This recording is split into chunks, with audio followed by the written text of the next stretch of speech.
Imagine sitting in a brightly lit room. In front of you hangs a large white board.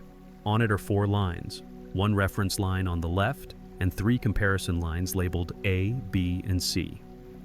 Your task seems laughably simple: to say which line matches the reference in length. A child could do it. For you, the answer is obvious. It's line C. You're not alone. Several other people are seated around you. They too must give their answers. You're somewhere in the middle of the order. The first person glances at the lines and says, "Line A." You frown. That's clearly wrong. But then the second person also says, "Line A." The third repeats it, then the fourth.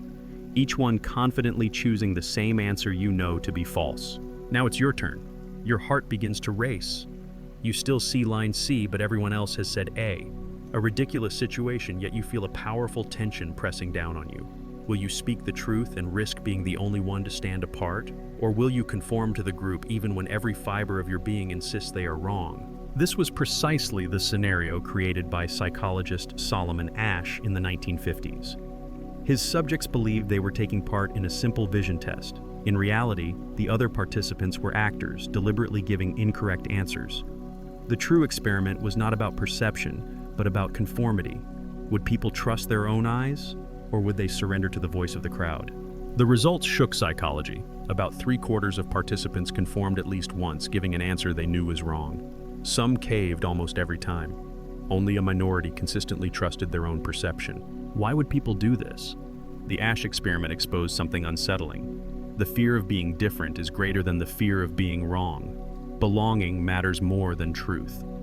Inside that small room, the invisible force of social pressure was strong enough to override logic, reason, even the evidence of one's own senses. Those who resisted felt the weight immediately. To stand alone against the group meant risking awkward silence, judgmental stares, even hostility. The human brain registers social rejection as physical pain. We would rather endure a lie together than the agony of isolation. Asch's experiment is brutally simple, yet profound. It reveals how fragile our grip on reality can be. We believe we are rational, but when enough people insist otherwise, doubt creeps in. We stop thinking, "They must be wrong," and start asking, "Could I be mistaken? Am I missing something?" And that is the true tragedy. It isn't the lie itself that silences us. It's the terror of standing alone with the truth. The results of Asch's experiment startled the scientific world. How could intelligent, ordinary people willingly abandon the evidence of their own eyes? Asch had touched a nerve that went far deeper than simple perception. He had revealed just how powerful the invisible grip of the group really is. Psychologists explain it through 2 main forces. The first is normative influence. This is the pressure to conform simply to be accepted. We fear standing out, fear rejection, fear being cast outside the circle. Our brains treat social exclusion like physical pain. The same neural circuits light up when we are left out as when we are struck. To disagree is to risk the sting of isolation. So, many participants went along with the wrong answer, not because they believed it, but because they could not bear to be different. The second is informational influence. Sometimes doubt eats away at us. When everyone around you claims the answer is A while you see C, it becomes harder to trust your senses. Maybe they noticed something you didn't. Maybe you're the one who's mistaken. So you surrender your judgment to the group, believing they must know better. Together, these 2 forces created the startling conformity Asch observed. Participants bent under the weight of belonging and the uncertainty of self. And yet, the experiment also revealed something hopeful. A minority resisted. They answered truthfully, no matter how many others claimed the opposite. They felt tense, anxious, sometimes even scorned, but they held their ground. Even more striking was what happened when just one ally joined them. When a single other person also gave the correct answer, conformity rates dropped dramatically. Suddenly, the spell of the majority was broken. Courage proved contagious. One voice of truth was enough to embolden others to trust their own eyes again. This tells us something profound about human psychology. We are not designed to think in isolation. Our courage often depends on knowing we are not completely alone. Just one companion in truth can shift the balance against the crowd. But until that ally appears, most will remain silent, waiting for someone else to take the risk first. From an evolutionary perspective, this makes sense. For our ancestors, survival often hinged on group membership. To be cast out was to face death alone. Our instincts whisper that it is better to be wrong together than right alone. What once protected us in the wild now betrays us in modern society. Because when conformity rules a crowd, truth can vanish in an instant. Lies can spread not because people believe them, but because no one dares to challenge them. Consensus becomes a mask that hides doubt. Silence becomes agreement. And little by little, reality itself gets rewritten to fit the comfort of the group. That is why Asch's experiment is more than a curious footnote in psychology. It is a warning. It shows us that truth is fragile, not only because of external deception, but because of the weaknesses within us. We bend not to logic, but to belonging. We trade honesty for acceptance, and most of the time, we do it without even realizing what we've sacrificed. Why does the pressure of the group cut so deeply, to the point where we betray even our own eyes? The answer lies not only in social influence, but in the depths of the human psyche itself. Sigmund Freud was among the first to suggest that much of what we do is not governed by reason at all, but by the unconscious. For Freud, the unconscious was not a place of logic, but of drives and defenses. When faced with a painful truth, the mind's instinct is not to confront it, but to defend against it. We repress, we rationalize, we surrender.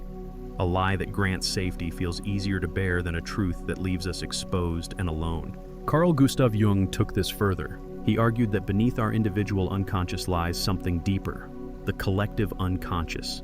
This hidden layer carries archetypes, ancient patterns of belonging and exclusion, leaders and enemies, tribes and outsiders. In the moment of disagreement with the group, these archetypes awaken. The fear of being cast out is not merely social discomfort, it is the echo of a primal terror. To stand alone against the tribe is to feel, deep in your bones, the shadow of ancestral exile. Against this weight, even the clearest perception can falter. Leon Festinger offered another lens. He coined the term cognitive dissonance, the distress we feel when our actions and beliefs collide. Imagine knowing with certainty that the line is C, but hearing yourself say A. That gap, that contradiction burns like fire inside the mind. Humans cannot bear such tension for long, so the mind takes the easier path. Instead of changing behavior, it reshapes belief. Maybe the group is right. Maybe my eyes deceived me.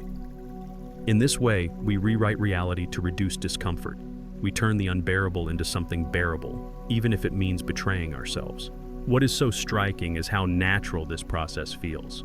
To the person conforming, it does not always feel like dishonesty. It feels like self-preservation. The mind eases its own pain by aligning with the majority.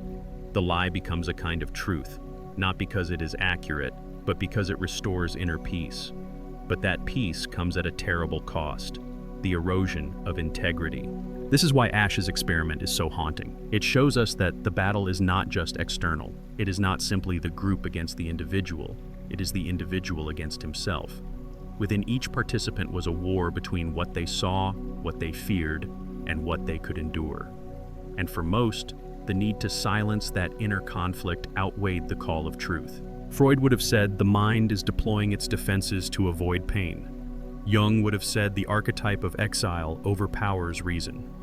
Festinger would have said the tension of dissonance forces us to bend reality itself. 3 perspectives, 1 conclusion.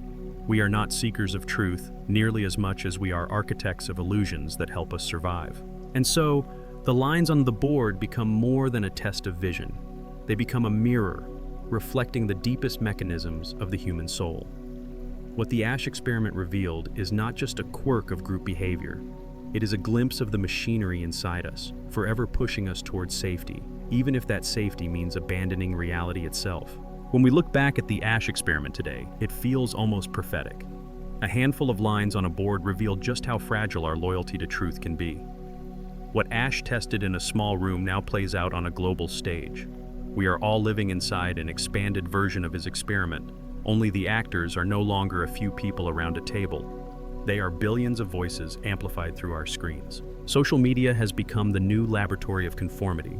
Likes and retweets function as the modern-day equivalent of the group's answers. They tell us instantly what is acceptable and what is not. A thought with no likes feels suspicious, even wrong. An opinion that goes viral feels right, no matter how absurd it may be. People don't just share what they believe, they share what they know will be rewarded. Silence greets what is unpopular. Outrage and applause greet what is in line with the crowd. The digital room has made Asch's findings more relevant than ever. This is why fake news spreads with such power, not because it is persuasive, but because it is repeated. Psychologists call this the illusory truth effect. Repeat a lie often enough, and the human brain begins to accept it as fact. In a world where headlines are shared thousands of times before anyone checks them, repetition is more powerful than reason. One false answer, shouted loudly enough, begins to drown out everything else. Politics thrives on this same principle. Populist slogans work because they are simple, emotional, and easy to repeat. They function exactly like the line A in Asch's room. They do not demand reflection, they demand belonging. Complex truths, those line C answers that require patience and nuance, rarely survive in a culture addicted to speed and certainty. And then there is the fear of being cast out. In Asch's room, this fear was subtle, an awkward glance, the discomfort of standing alone. Today it can mean public humiliation, online harassment, or the digital exile we call cancel culture. One wrong word, one unpopular opinion, and the crowd can turn against you in an instant. For many, it is safer to conform, to echo the chorus, to stay silent even when they know the chorus is wrong. What makes this more alarming is how invisible it becomes. The pressure of conformity doesn't always feel like pressure. Over time, our brains adjust. We start to see the world the way the majority does, not because we are convinced, but because our perception itself bends to the will of the group. The shadows on the cave wall become real again, just as Plato warned. We no longer question them, we defend them. The Asch Experiment once showed us that truth could be swallowed by the voices of a few strangers in a small room. Today, we face that same danger on a scale Asch could never have imagined. Millions repeat slogans, share unverified claims, silence their doubts, not because they believe, but because they fear. And when enough people fear together, the illusion becomes reality. The tragedy is not just that lies spread, it is that we begin to lose trust in ourselves. We doubt our own eyes, our own reasoning, the evidence before us. We surrender the last defense of truth, our independent judgment, and hand it over to the collective. Once that is gone, there is little left to protect us from manipulation. Asch's simple test with lines was never really about perception. It was about power, the power of the group to rewrite reality. And in our connected age, that power has never been stronger. The question remains, will we have the courage to resist it? The Asch Experiment does not end in the 1950s. It lives on in every classroom, every workplace, every comment section, every nation. It reminds us that critical thinking is never automatic. It is a choice, and often a lonely one. Most people will bend. They will trade truth for acceptance, reality for belonging. But there are always some who resist, and it is because of them that truth survives at all. The participants who stayed true to their perception paid a price. They felt tense, isolated, judged, yet they proved something profound. Truth does not need a majority. It needs only a voice willing to speak. Asch himself found that when even one ally stood with the truth, the spell of conformity broke. Courage spreads. One person saying "see" gave others the strength to say it too. The chain of silence snapped, and reality reasserted itself. Philosophy echoes this lesson. Plato's prisoner who escapes the cave learns that truth is often ridiculed before it is accepted. Kierkegaard warned that the crowd is untruth, and that the individual must stand alone if he is to be authentic. Nietzsche argued that freedom begins when we break from the herd and endure the loneliness of independent thought. Hannah Arendt showed us how evil thrives when ordinary people stop thinking and simply follow orders. These voices across time tell us what Asch demonstrated with chalk lines. Reality is fragile, and it survives only if someone has the courage to defend it. The challenge is no less urgent today. It is easy to blend in, to repeat what is safe, to go along with what the majority shouts. It is easy to look at line C, see the truth, and still say A. But every time we do, we chip away at our own integrity. Every time we silence ourselves, we teach our minds to doubt their own strength. Every time we conform, we surrender the world to illusions.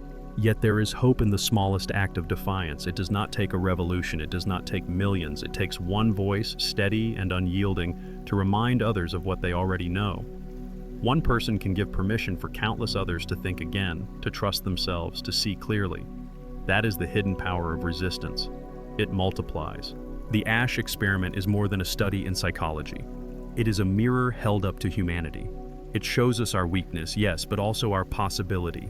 It asks us to decide what kind of person we will be, the one who conforms or the one who speaks. So the question comes to you here and now.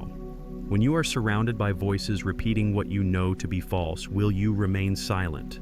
Will you echo them just to belong? Or will you find the courage to say what you see, even if it means standing alone? Sometimes, all it takes to shatter the illusion is one person willing to trust their own eyes. Sometimes the difference between collective delusion and collective awakening is a single word, spoken with conviction. Perhaps that word is yours. If this video made you think, hit the like button, subscribe for more, and share your thoughts in the comments. Truth is born from the courage to think differently, and every comment is another voice in the conversation.